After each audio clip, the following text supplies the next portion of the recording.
30 months, we were paid in Australian money. And the last 2 months I was there in Dutch East Indian, we were paid in Dutch East Indian money. And the largest at that time we were paid was what they called guilders, $5 bills. And I had, I think, 2 months pay. They kept peeling it off. I had about 40 of those. What would you do with it? Would you? What most of them did was they gambled. Oh, okay. And after 2 or 3 days or nights, 2 or 3 fellas would send money home. I mean, could you convert it over to U.S. dollars, or how would you get it home? I mean, you could transfer it home that okay. way. So your orderly room. Oh, okay.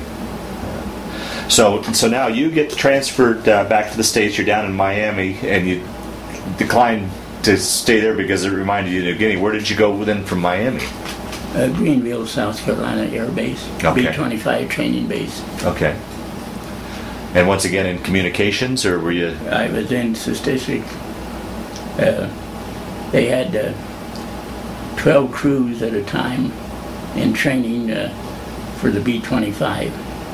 Oh, so you were going to get on? You were training to be on the plane then? No. Oh. Just the paperwork. Oh, okay. In the statistical office. Oh, okay. And I can show you a picture later, and if I do have, there'd be a blackboard. It'd be about the width of this, and we'd on paper we'd keep daily reports of individual training, and then on this blackboard have listed and every Saturday afternoon one of the officers would call Mitchell Field, 1st Air Force Headquarters, and report the week's training.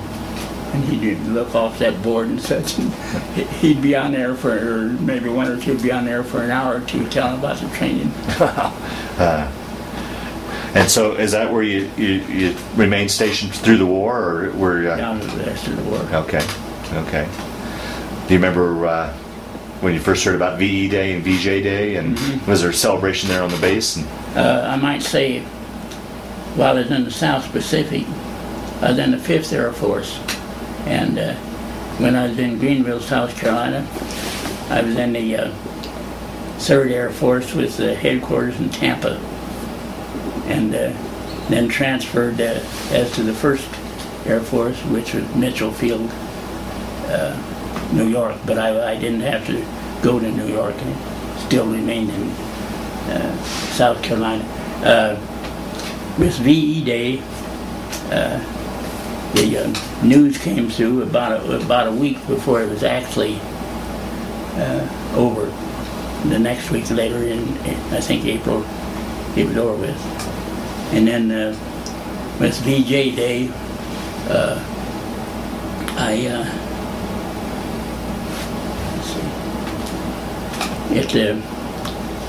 about a week or so before VJ Day, I was processed for discharge from Greenville, but I was scheduled 4 different times. These separation centers would take so many, and then they'd close down. Well, they sent me to 3 other different ones, and my final one was in Sioux Falls, South Dakota. Huh, I'll be darned. Wow. I know it's a mix-up, I'm telling you, but I'm telling you as I can think of it, that so maybe you can make some sense out of it. Yeah, right, yeah. So you were discharged up in Sioux Falls then? Yeah. Yeah, and with VJ Day, but when I was to finish at the air base, I asked if I could go home on furlough and then come back and be discharged, and said no, you have to remain here. And so I was at Greenville, South Carolina for VJ Day. I'll be darned. And when the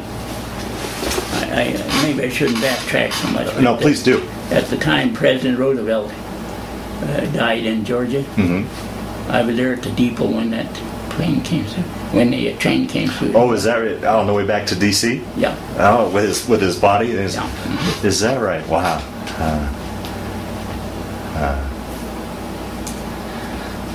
So you served then with the 5th, the 3rd, and the 1st. Yeah. Okay. Okay, so now we'll continue the story. You get discharged in Sioux Falls. Take your story from there then. You return home, or? At Sioux Falls, I was there about 5 days, and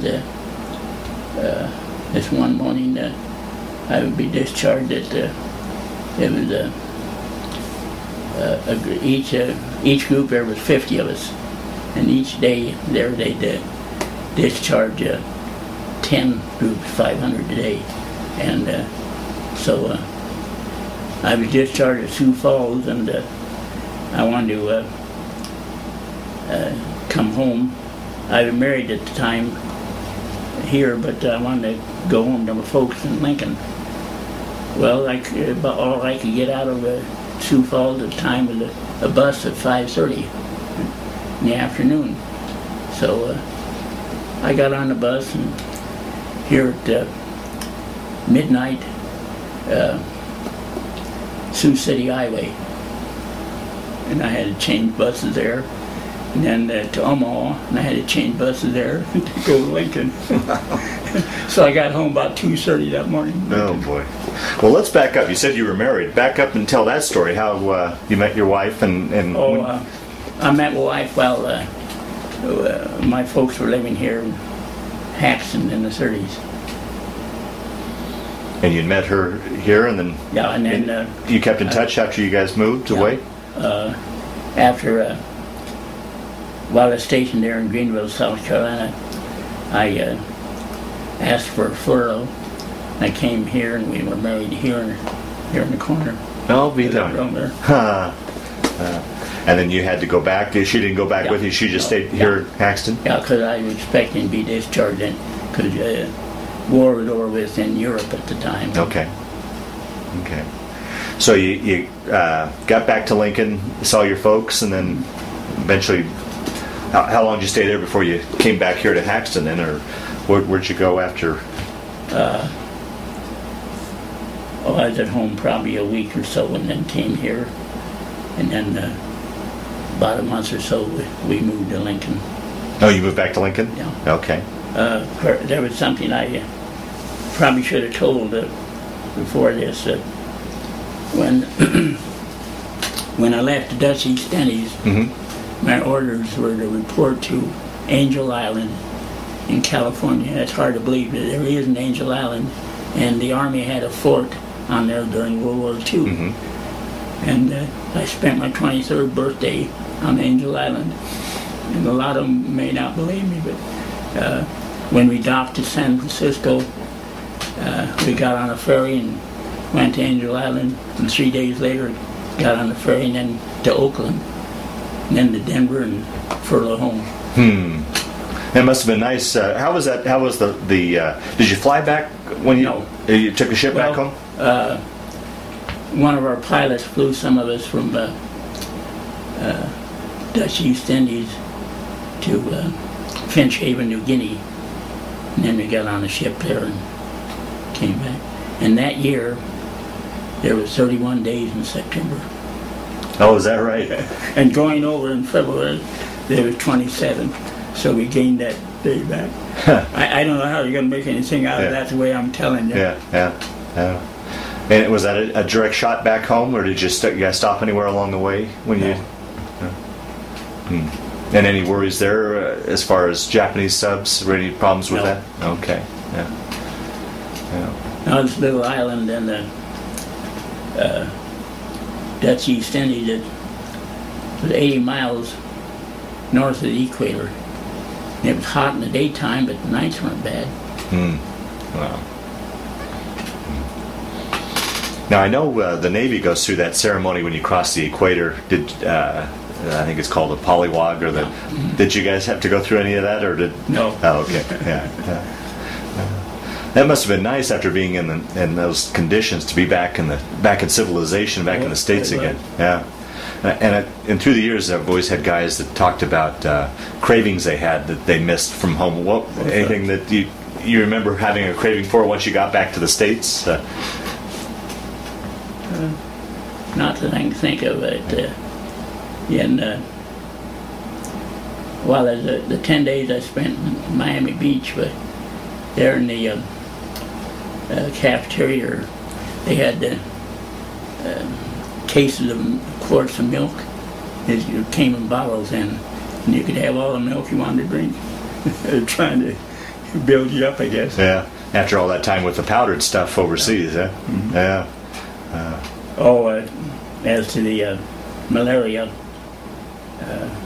when we first moved up to northern Australia, but at supper time there would be two medics there, and before we went in to eat supper, and they'd hand you two Ativan and or two quinine tablets,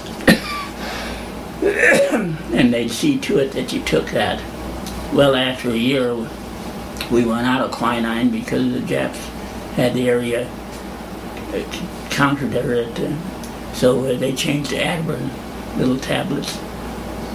Take two of those a night, and we slept under nets, and yet you could have an elbow or a knee, and the mosquito could bite you. Yeah. And my resistance wasn't good enough to combat it. Wow.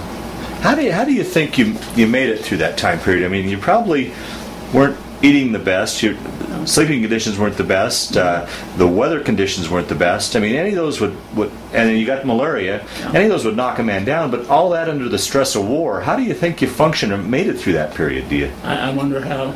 Yeah. I wasn't alone. I mean, with Yeah. the others too. Right. Yeah. And what?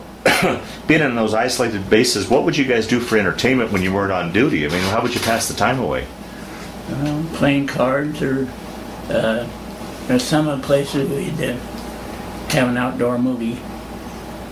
I don't mean to backtrack all the No, time, please but- do. Yeah, but, let's- but when you asked me, Yeah, please it do. made me think of an incident in the Dutch East Indies. We were on a little island about 15 miles square called OWI, Owie. And the runway on that was made of coral. And when you're first there, we had to put shoes on. We had the water right, ocean or something right next to it. Had to wear shoes. That coral cut you just like a razor blade. Yeah, yeah. And one night, we weren't too far from the squadron, but we'd had an outdoor theater, and air raids started.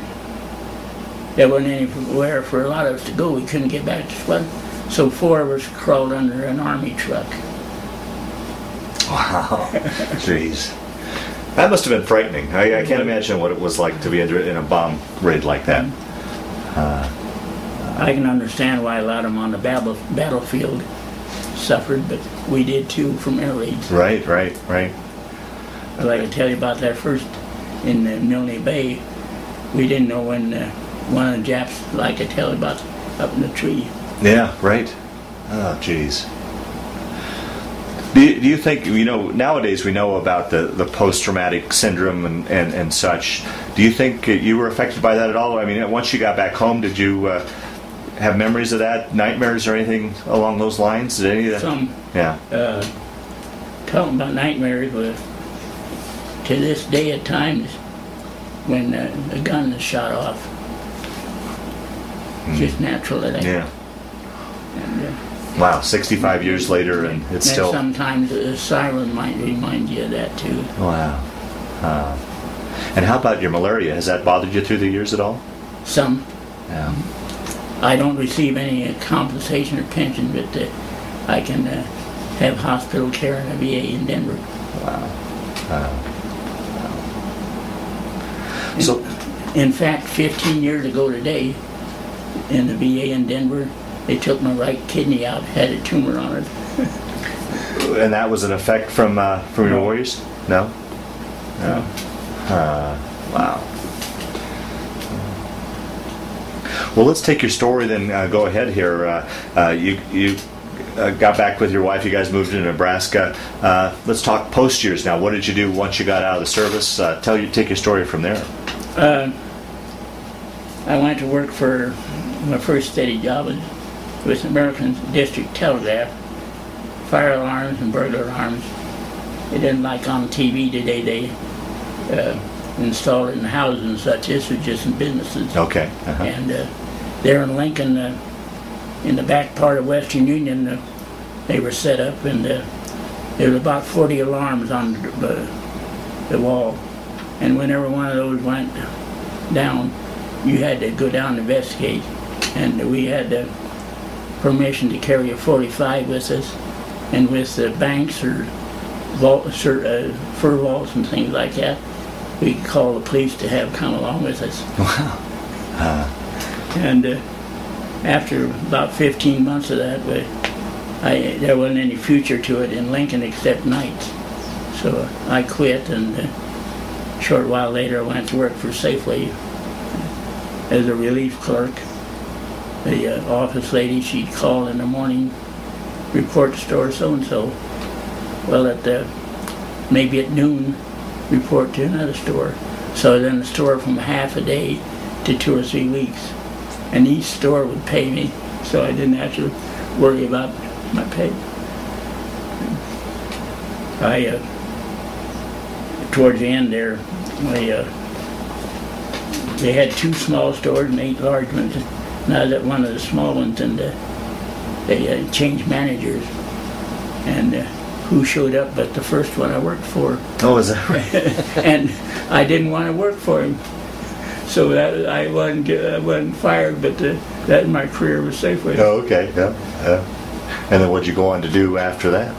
Well, then just a little later on, we moved out to Haxton here and worked in grocery stores. Okay. So you went on the rest of your career then in the grocery business? Yeah. How many years altogether do you think you worked? 41. Oh, you're a southpaw, aren't you? And how about children, grandchildren, great-grandchildren? We had 2 sons. First is Chase, and then Warren. They're about 4 years apart. That was our family. Mm-hmm. And Chase, Chuck or Charles is his real name. He was in Okinawa during the Korean War. I mean, during the Vietnam War. Okay. So 2 generations serving the. Well, Warren wasn't in. Yeah.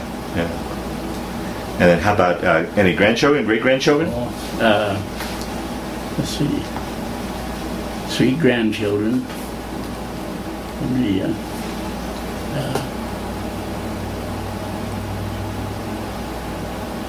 Jesse, Damon, and Cindy. And I think 4 great-grandchildren, maybe. Let's see. Nicky and Brady and Dawson and Mason. Mason was born on my birthday. Oh, is that right? Yeah. Wow. And this last year, Cindy and her friend had a baby girl, Chloe. So I'm great-grandpa. Wow. 5 generations. Wow. And how many years were you and your wife married? 52 and a half. Wow.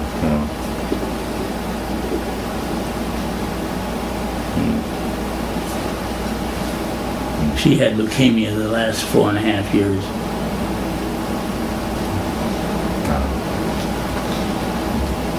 Been gone 13 years. Is that right? Wow. Through the years, have you ever kept in touch with any of the guys that you served with, or gone to any sort of reunions? Or? Oh, yes. Beginning in 1952, our squadron, the 403rd Bomb Squadron, had our first reunion in Omaha. And then we had our second one in Omaha. And then we had a bunch of them from the south, So we had the next one perhaps in Dallas, Texas. And we would have them every 3 years. Well, sometime in the past, the squadron, we were one of the 4 squadrons in the bomb group. They wanted to join our squadron, and that didn't work out for us because we wanted to be to ourselves. And so the 43rd Bomb Group, the other 3 squadrons, they still have one every year reunion all over the United States. And we've had ours in Denver, Colorado Springs, Oklahoma City, a place or 2 in Louisiana.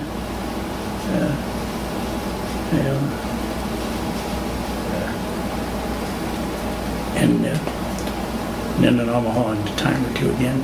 And about 20 years ago or so, maybe more, our squadron decided to have a reunion every year. And it was decided that we'd have it at Aurora, Nebraska. There's a youth leadership a mile east of Aurora.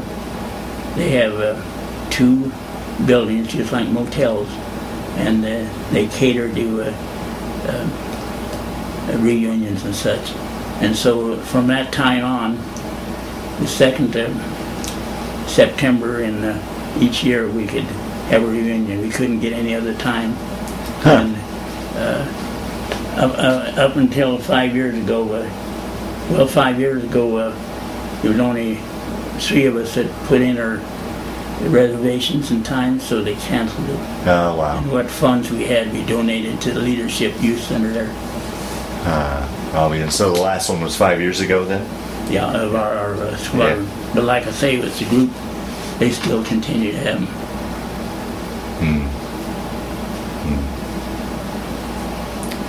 Well, Chuck, we'll start to wind down this interview. Is there anything I didn't ask you that you wanted to talk about? Any stories that have kind of floated to the top as we've been talking that you want to talk about? So hopefully we've captured your story as best we can, or do you think we've covered everything? I think everything's been covered. As I pop up thinking of something more at times, that's me. I mean, backtracking and such. Yeah, right, sure. Well, one question I always like to ask at the end of these interviews is, how do you think those warriors, when you were in the service, how did that affect your life, play a role in your life, change your life at all, or do you think it was just a chapter in your life that you went through? How would you answer that, do you think? Well, I realize that the government does things that they shouldn't have. And I feel that they shouldn't have done that to us. As far as shipping you out so soon, like that? Even though the 150 of us that joined 85 peacetime, I feel that we should have had our training and our schooling. Yeah. And we weren't compensated anything for that. I hadn't expected money or such, but I mean, acknowledgement at least. Yeah. How do you think, once you guys got overseas, did that play a role in the fact that you didn't have the training? I mean, as opposed to those that did, I mean... Well, while we were at Melbourne, we did have some training, and maybe not all that we should have, but I think it turned out about best could be. Wow.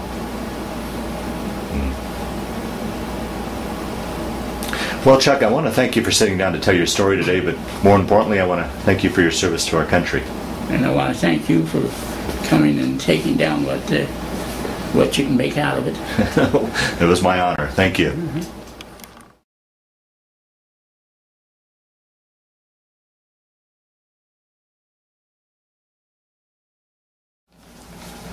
This is me when I was a lot younger, in October of 1941. In Lincoln, Nebraska. I had high hopes then. This was the communications section of the 403rd Bomb Squadron in New Guinea. And you said this is you right there? Yeah. Okay. zoom in on that.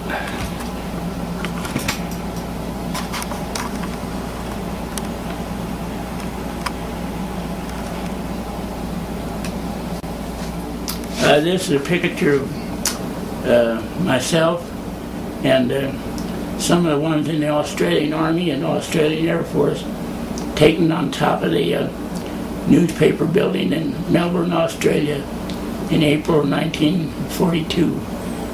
Boy, the Australians must have been very grateful for you guys. They were. Yeah. This is one of the air raids in January 1943, and it may have been that same time that there was a bomb come whistling along the ground, and we was wondering where it was going to stop. Luckily, it didn't stop at our transit. Oh, jeez. This is one of our planes while we were overseas in the Southwest Pacific. It had quite a range and a good bomb load. Now, prior to entering the service, had you ever been on an airplane? No. No. Oh, that's another incident I missed telling you. Tell it. We got the camera on, please. In April of 1942, being of the ground personnel of the communications, the pilot took us up in a plane and circled around Melbourne, get us acquainted flying in a plane, and as we landed at the aerodrome, taking turns leaving the plane, I reached for my parachute, and instead of having hold of the handle, I had a hold of the release, and here it billowed out as I was leaving the plane, and an Australian said there, he said, "I'll repack it for you." And I said, "What do I owe you?" He said, 2 packages of cigarettes. So the next day I took him